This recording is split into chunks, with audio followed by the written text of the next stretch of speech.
ওকে, তো 13-2 বলেছে যে tan alpha plus tan beta is equal to b, এটা আমাদের গিভেন ইনফরমেশন।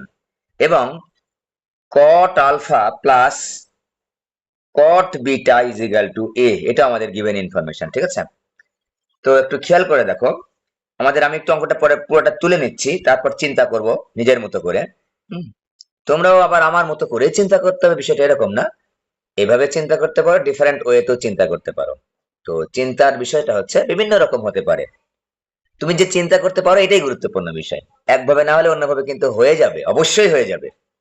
হ্যাঁ, আমাদের প্রমাণ করতে হবে। দেখো আমি এই পাশে একটু লিখে নিচ্ছি, cot alpha minus beta is equal to, sorry, a minus b, এটা আমি ভুল, a minus b into tan theta is equal to হচ্ছে এবি।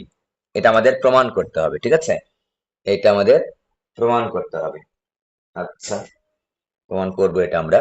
তো আমাদের এইটা হচ্ছে গিভেন ইনফরমেশন, এটা হচ্ছে গিভেন, এটাও গিভেন, হ্যাঁ, এটাও গিভেন। আমাকে প্রমাণ করতে হবে, we have to prove that this one. হ্যাঁ, এটা আমাকে প্রুভ করতে হবে, প্রুভ দ্যাট। ওকে, এখন খেয়াল করো আমরা কিভাবে আগাবো। দেখো তো আমাদের আহ অঙ্কের মধ্যে কি প্রমাণ আছে একটু খেয়াল করি তো। আমাদের অঙ্কের মধ্যে প্রমাণ আছে ট্যান থেটা একটা টার্ম আছে, আর এ বি তো আছেই। দেখো এটার সাথে এ বি আছে, এটার সঙ্গে এ আছে, ভালো কথা। আর অঙ্কের মধ্যে ট্যান থেটা আছে।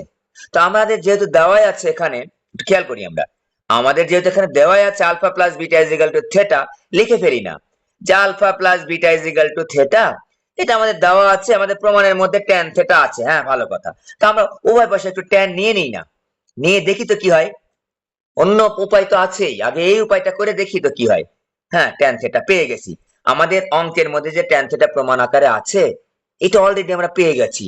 তো এইটা তো পেয়ে গেছি, এখন বাদ বাকি যা কিছু আছে দেখো তো, ট্যান আর নেই, সাইন কস ট্যান আর কিচ্ছু নেই, শুধুমাত্র ট্যান থেটা আছে। তার মানে কি, তার মানে এখানে যা কিছু আছে সবগুলাকে এখন এ এবং বি এর মাধ্যমে আমরা প্রকাশ করব।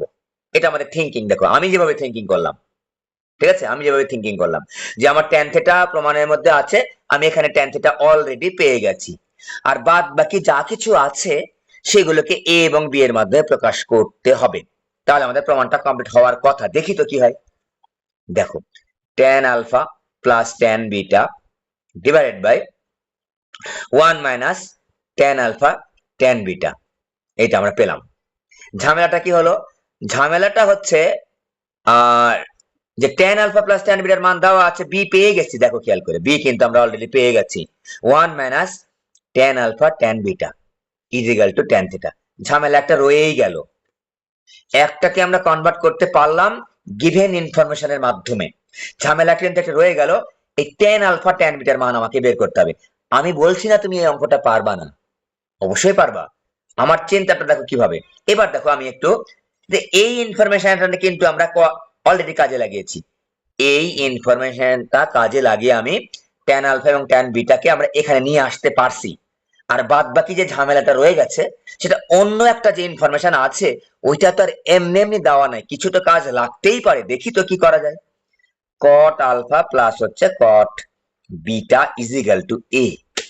একটু খেয়াল করে দেখো তো, আমরা কিন্তু এখন এই কট আলফা কট বিটাকে সাইন কজ দিয়ে ভাঙাবো না, কারণ আমাদের তো সাইন কজ অঙ্কের মধ্যে কোথাও নেই, গিভেন ইনফরমেশনেও নেই, আবার হচ্ছে ওই প্রমাণেও নেই। তাহলে আমরা কি ভাঙবো এবারে দেখো তো, 1/tan আলফা লিখি প্লাস হচ্ছে 1/tan বিটা লিখছি। ওকে, এটা লিখলাম ইজিক্যাল টু এ। এবার একটু লসাগু করি তো, লসাগু করলে কি পাচ্ছি আমি, এই যে ট্যান আলফা ট্যান বিটা লসাগু পাচ্ছি, এইটাই আমার দরকার। আর উপরে কি পাচ্ছি আমরা, ট্যান বিটা প্লাস হচ্ছে ট্যান আলফা ইজিক্যাল টু হচ্ছে এ। দেখো পেয়ে গেছে আমাদের কাজ। ট্যান আলফা ট্যান বিটা তো আমাদের এখানে দরকার, আর ট্যান বিটা প্লাস ট্যান আলফার মান দেওয়া আছে হচ্ছে বি, এই যে দেওয়া আছে, সুন্দরভাবে দেওয়া আছে। সুতরাং আমরা একটু একটা লাইন কাটছি, জায়গা স্বল্পতার অভাবে। ট্যান আলফা ট্যান বিটা, এখানে আর লাইন বানাচ্ছি না। এই যে এটা ইজিক্যাল টু বি ভাগে, বি ভাগে, এই যে এ ইন্টু এটা ইজিক্যাল টু বি, বি ভাগে। এটা এখন বসায় দিলে আমাদের প্রমাণটা হয়ে যাবে। বি ভাগ 1 - বি ভাগে। দেখো একবারে ট্যান ফ্যান সব একবার আউট করে দিয়েছি এ এবং বি এর মাধ্যমে। চালাকি করে, বুদ্ধি খাটিয়ে। এখন আমরা লসাগু টসাগু করলে হয়ে যাবে a minus B divide by a is equal to tan theta. তো এটা পাল্টি খেয়ে উপরে চলে যায়, তাহলে এখানে এ বি হয়। হ্যাঁ, আর এর পাশে থাকে a মাইনাস বি, নিচে এই a মাইনাস বি এর সঙ্গে ট্যান থেটাটা গুণ হয়। আমি একটু লাইন কাটলাম, বুঝতে পারছো অলরেডি হয়ে গেছে আমাদের। হ্যাঁ, is equal to A B. শেষ। এই যে এটা উপরে চলে গেছে, বি হয়ে গেছে এবি, আর a মাইনাস বি এর সঙ্গে ট্যান থেটা আর গুণ করে আমি বাম পাশে রেখেছি, আর ওই বিটাকে ডান পাশে রেখেছি। That's proofed. ওকে, 13 এক আর 13 2 করে ফেলবা, চ্যাপ্টার আমাদের কমপ্লিট। এইবার দেখো আমরা যে সূত্রগুলো ব্যবহার করব সেই সূত্রগুলো তোমাদের মনে হয় গত ক্লাসে এই ফরওয়ার্ড করেছিলাম না সুন্দর করে, যে ওই সূত্রগুলো একটু লিখে লিখে আরো একবার প্র্যাকটিস করে নিও। তোমরা জানো, পারো, আরো একবার প্র্যাকটিস করতে হবে আমাদের। এমন ভাবে আমরা মনে রাখবো যাতে করে ভুলে যেন না যাই, এবং যদি ভুল করে লিখেও ফেলি তাহলে যেন সঙ্গে সঙ্গে ধরতে পারি না আমার এটা ভুল হচ্ছে। এটা বারংবার প্র্যাকটিসের মাধ্যমে কিন্তু এটা আয়ত্ত করা সম্ভব। হ্যাঁ, কেউ বলতে পারবে না যে আমি একবারও না পড়ে আমি পেরেছি, বা একবার পড়ে আমি সবকিছু পারি। দিস ইজ নট পসিবল, যত ভালো স্টুডেন্ট হোক না কেন। হ্যাঁ, তো আমরা 7.3 চলে গেলাম। আমরা মাঝে মাঝে কিছু প্রবলেম সলভ করব, সবগুলা প্রবলেম সলভ করব না, বুঝতেই পারছো। তো একই ক্যাটাগরি দুই একটা সলভ করবো, যেমন দুইয়ের অনেকগুলা, দুইয়ের 1 2 3 4 চারটা অঙ্ক আছে, চারটাই ইম্পর্টেন্ট, এবং এগুলো 2 মার্কের জন্য খুবই আসে, এবং পরীক্ষায় ওই নৈর্ব্যক্তিকের জন্য আসে, এবং এগুলো ভর্তি পরীক্ষার জন্য খুবই ইম্পর্টেন্ট। এগুলো এই টাইপের অঙ্কগুলা, ঠিক আছে। তো আমাদের দুইয়ের 1 নাম্বারটা আছে, দেখো আমি একটা করাচ্ছি, sin 27 degree plus cos 27 degree. খেয়াল করো, তো আমাদের প্রমাণ করতে হবে, লিখে দিচ্ছি একটু, √2 cos 18। আমাদের প্রমাণটা এটার মধ্যে লিখছি, √2 cos 18 ডিগ্রি। ওকে, এখন এটা ভালো করে খেয়াল করো তো, আমরা এমন কোন সূত্র কি পেয়েছি sin c plus cos c? পাই নাই। আমরা পেয়েছি sin c plus sin d। ভালো করে খেয়াল করবা, cos c plus cos d, sin c minus sin d, cos c minus cos d, মানে একই রকমেরটা পেয়েছি, একই রকমেরটা পেয়েছি, sin c sin d, cos c cos d, sin c minus sin d, cos c minus cos d। তাহলে এই রকম যখন থাকবে আমরা দুইটাকে একই রকমের পরিণত করে নেব। কিভাবে? সাহায্য নাও, ওই যে 90 ডিগ্রি সাহায্য নেব, 90 ডিগ্রি আমরা সাহায্য নেব। কিভাবে? যে আমি এখানে লিখতে পারি না, সাইন 90 ডিগ্রি বিয়োগ 63 ডিগ্রি। হ্যাঁ লিখতে পারি, অবশ্যই লিখতে পারি। প্লাস হচ্ছে cos 27 ডিগ্রি। কেন লিখলাম? আমাদের সূত্র এরকম জানা নাই যে sin c plus cos c, জানা নাই। sin sin cos cos এরকম জানা আছে, তাই আমরা একটা সাইনকে কজে পরিণত করে নিব, অথবা একটা কজকে আমরা সাইনে পরিণত করে নিব। ওকে, তাহলে আমরা দেখি সাইনের পরিবর্তে কিন্তু কজ হয়ে গেছে, cos 63 ডিগ্রি, এবং এখানে 90 ডিগ্রির সঙ্গে এক গুণ আছে, বিজোড় সংখ্যা, সাইনের পরিবর্তে কজ হয়ে গেছে, ভালো কথা। আর এটা একটা নেগেটিভ আছে, 90 এর সাথে যখন এক গুণ থাকবে এবং নেগেটিভ থাকবে তখন সব সময় চিহ্নের আর পরিবর্তন হবে না, যে চিহ্ন ছিল সেই চিহ্ন অল পজিটিভের ঘরে আছে। অল পজিটিভের ঘরে থাকার অর্থ হচ্ছে যে চিহ্ন ছিল এখানে, আমার এখানে কি চিহ্ন ছিল? প্লাস চিহ্ন ছিল সাইনের সঙ্গে, আমার এখানে ওই প্লাস চিহ্নটাই থেকে যাবে, আমাদের চিহ্ন পরিবর্তন আর হবে না। Plus cos 27 degree. অঙ্ক কিন্তু আমাদের কমপ্লিট। এখন cos c plus cos d সূত্র বসাবো, একেবারে well known equation, well known formula, 2 cos c plus d ভাগ 2। c প্লাস, একবারে লিখবা না, তোমাদের 2 মার্কের জন্য যখন আসবে পরীক্ষায় একবারে লিখবে না, দেখাবা cos c মাইনাস d ভাগ 2, 63 ডিগ্রি মাইনাস 27 ডিগ্রি ভাগ 2। এগুলো অঙ্ক 1 মিনিটের বেশি লাগে না।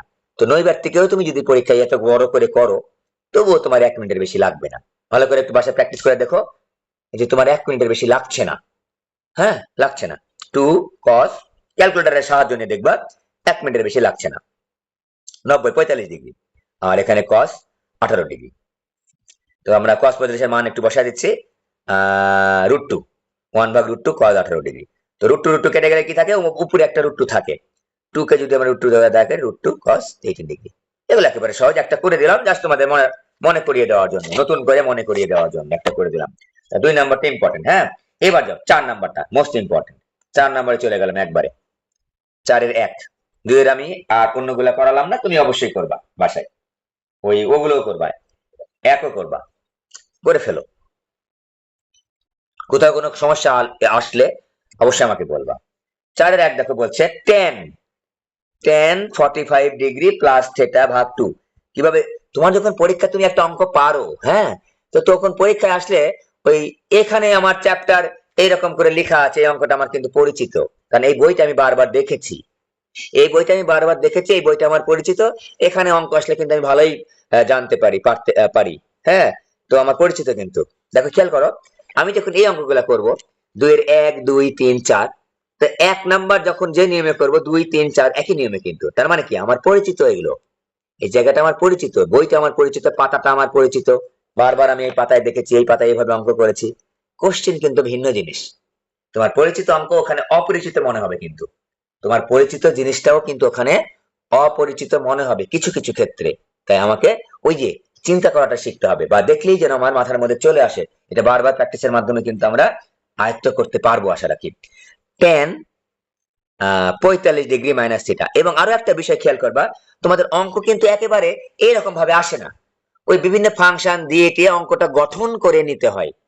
ত্রিকোণমিতি এবং ওই কি বলে ওইটা ক্যালকুলাস এবং অঙ্কগুলা কিন্তু ফাংশন আকারে আসে, ওগুলোকে গঠন করে নিতে হয়। ওই যে গঠন করার আগ পর্যন্ত তুমি কিন্তু অঙ্কের চেহারা বুঝো না, বোঝা যায় না কিন্তু যে কি অঙ্ক পরীক্ষা আসছে। অঙ্ক গঠন করে নেওয়ার পর কিন্তু বোঝা যায় না এটা এইভাবে হবে। হ্যাঁ, প্রমাণ করতে হবে। দেখো √2 cos theta -1 divided by √2 cos theta +1, এটা খুবই ইম্পর্টেন্ট একটা প্রবলেম। দেখো আমরা চিন্তা করবো কিভাবে, প্রথমে চিন্তা করা শিখলাম যে এখানে tan আছে, অঙ্কের মধ্যে কিন্তু দেখো প্রমাণের মধ্যে কিন্তু tan নেই, sin cos আছে, তার মানে কি আমি এটাকে sin cos এ নিয়ে যাব। আরো একটা ব্যাপার তোমাদের বলে নিই, যেখানে দেখো tan c tan d, মনে করো এটাকে c tan d, সূত্রটা কিন্তু আমাদের জানা নেই বা আমাদের হাতে নেই, আমরা একটু sin cos এ নিয়ে যাই। দুইটা জিনিস কিন্তু, tan c tan d এর সূত্র আমাদের হাতে নেই, নাম্বার 1। নাম্বার 2, আমাদের প্রমাণের মধ্যে cos আছে, তার মানে আমরা দেখো এই দুইটা জিনিস থেকে আমরা এখন সিদ্ধান্তে উপনীত হলাম যে আমরা এটাকে ভাঙায় নিই, দেখি কিছু একটা বের করা যায় নাকি প্রসিডিউর। ঠিক আছে, ভাঙায় নিলাম। tan এর জায়গায় লিখবো sin 45 ডিগ্রি প্লাস থিটা ভাগ 2 sin, একবার লিখলাম 45 ডিগ্রি মাইনাস থিটা ভাগ 2। এটার ক্ষেত্রে কি হবে, sin বা cos না, cos 45 ডিগ্রি প্লাস থিটা ভাগ 2, আর হচ্ছে cos হচ্ছে 45 ডিগ্রি মাইনাস থিটা ভাগ 2। কিছু একটা কি পাওয়া গেল? হ্যাঁ পাওয়া গেছে। কি পাওয়া গেছে দেখো তো, sin cos পাশাপাশি থাকলে আমরা 2 আনবো, বলেছি আগেই, গত ক্লাসে বলেছি sin cos sin cos এগুলো পাশাপাশি থাকলে sin স্কয়ার cos স্কয়ার এগুলো যদি পাশাপাশি থাকে, তাহলে আমরা একটা 2 এনে সিম্পলিফাই করার একটা উপায় বের হবে। দেখো খেয়াল করে, 2 নিলাম, উপরে একবার নিলাম, একটা লাইন ক্রস দিলাম। তোমরা এই দেখো খেয়াল করে, আমি তোমাকে সাবধানতামূলক একটা কথা বলে দিচ্ছি, যে এখানে দেখো tan ভাঙাইছি, কিন্তু আমি এখানে কিন্তু আমি 2 একবারে নিব না, কারণ এখান থেকে 2 কোথায় পেলা তুমি? tan কে ভাঙাইলে 2 কোথা থেকে আসে বলো আমাকে, বুঝাও। আসে না কিন্তু। তাই আমরা কিন্তু একটা লাইন কাটার জন্য যখন আমার থিওরিটিক্যাল প্রশ্ন আসবে সিকিউ আকারে, আমি এখানে 2 লিখবো না, আমি পরের লাইনে 2 লিখবো। এখানে আমি একটা লাইন কাটলাম, কারণ আমার সময় কম, তাই তোমাদেরকে বলে দিলাম সতর্কতা করে যে এখানে আমি 2 আনবো না, এটা দেখতে ভালো লাগে না। কেন ভালো লাগে না? tan = 2 sin কিন্তু না, tan = sin ভাগ cos, tan = sin ভাগ cos। পরের লাইনে যদি 2 আনতে হয় পরের লাইনে আনবো, এমন কোনো কঠিন কাজ না, আমার অনেক সময় আছে। ওকে, 2 sin a sin b সূত্র বসাবো এবার। 2 sin a sin b, 2, দেখি একজন বলতে পারো কিনা 2 sin a sin b সূত্র কি? একই রকম থাকলে cos এর সূত্র হয়, একই রকম থাকলে cos এর কি, cos a - b minus cos a plus b, minus cos a plus b, মনে আছে? এবার 2 cos a cos b একই রকম, কিন্তু cos a cos b, 2 cos a cos b বলেছে আগেই, একই রকম থাকলে cos এরটা আসে, cos a plus b cos a plus b plus cos a minus b।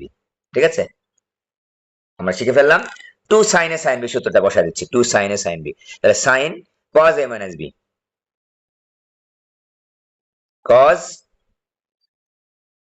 cos a minus b, দেখো cos a minus b, cos a মানে কি এই পুরাটা, 2 sin a sin b, তাহলে cos a minus b, তাহলে আমি একবার লিখি 45 ডিগ্রি প্লাস থিটা ভাগ 2 cos a minus b, 45 degree minus theta ভাগ 2 cos a minus b, যে লাইন জায়গা ছোট হয়ে গেল, minus cos a plus b, 45 degree plus theta ভাগ 2 প্লাস 45 ডিগ্রি মাইনাস থিটা ভাগ 2, এই নিচে আবার এরকম বসবে, নিচে দেখো একটু 2 cos a plus B, cos a plus B 45 degree plus theta ভাগ 2 প্লাস 45 ডিগ্রি মাইনাস থেটা ভাগ 2 cos a plus B plus cos a minus B. হ্যাঁ, এটা কিছুই করি নাই, সূত্র বসাইছি। ওকে ওকে, সূত্র বসাইছি। এখন আমি হিসাবটা একবারে করব, আমি হিসাবটা তোমাদের একবারে করে দেখাচ্ছি, তোমরা বাসায় কিন্তু একবারে করবা না, তোমরা সুন্দর করে নিজের মতো করে ভেঙে ভেঙে করবা। হ্যাঁ, একবারে করাচ্ছি, দেখো তো। 2 যদি লসাগু করি 45 degree plus theta minus 45 degree plus theta, এই যে এই মাইনাসে মাইনাসে প্লাস হয়ে যাবে, 45 45 কেটে যাবে, থেটা এবং থেটা যোগ হলে 2 থেটা হবে, 2 থেটা হলে নিচে একটা 2 আছে, লসাগু কেটে যাবে, তাহলে আমরা পাবো cos 2 থেটা ভাগ 2, মানে শুধু cos থেটা পাবো, শুধু cos থেটা পাবো। আমি পাশে লিখছি একবারে, উপরে শুধু cos থেটা পেলাম। এবার দেখো এখানে কি পাচ্ছি, মাইনাস, মানে দিলাম, এই যে 45 degree plus theta plus 45 degree minus theta, theta theta কেটে যাবে, 45 45 90, 90 ভাগ 2 45, তার মানে কি মাইনাস cos 45 পাবো, মাইনাস cos 45। দেখো আমি কিন্তু লাইন কেটেছি, তোমরা লাইন কাটবা না কিন্তু, আগেই বলে দিচ্ছি। এবার দেখো নিচে, এখানে দেখো প্লাস, প্লাস থাকলে কি হয়, যে আমি মাত্র লিখলাম যে ভেতরে প্লাস থাকলে আমরা পেয়েছি 45 ডিগ্রি, তাহলে লিখে ফেলি